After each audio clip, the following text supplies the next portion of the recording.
Milline on sinu mälu järgi EKA logo?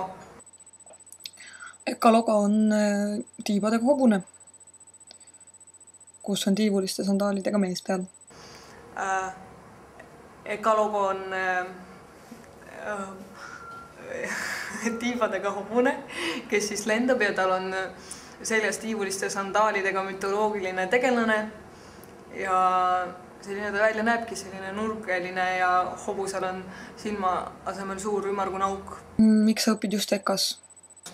Sellepärast, et ma läksin ülikooli kohe pärast keskkooli, ehk siis ma olin väike ja rumal ja kohe üksi välismaale ei julgenud reisida ja valida oli siis EKA, Tartu ja Peda vahel ja nii Tartust kui Pedast olin ma halbu jutte kuulnud, et nad päris seda õiget graafilist disaini seal ei õpi, vaid teevad pigem illustratsiooni või midagi sellist ja ühesõnaga EKA oli kuidagi tundus nii õige ja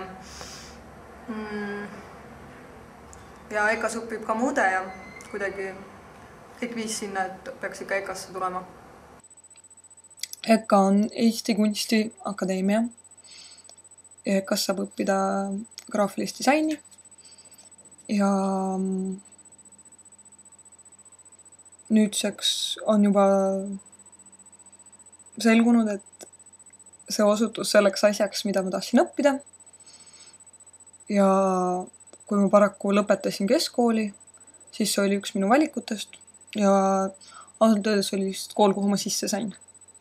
Ja edasi juba arenes selleks kooliks, mis on nüüdseks, jah, ma ei oska vastata tegelikult vist sellele. Juhuslikult vist. Kui sa poleks EKA-s, mida sa teeks?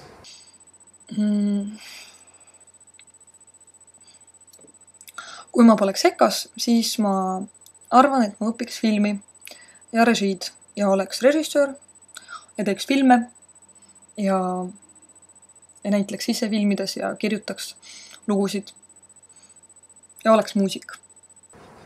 Kui ma poleks EKA-s, ehk siis kui ma ei õpiks graafilist disaini, siis ma võib-olla oleks laulja ja võib-olla oleks telesaatejuht või kindlasti teeks midagi loomingulist, aga hoopis teisest valdkonnast kui hetkel. Väga huvitav oli veits ajamasinat leiutada. Näiteks. Ainult sellepärast, et mingi EKA projekt sai tehtud. Tšau!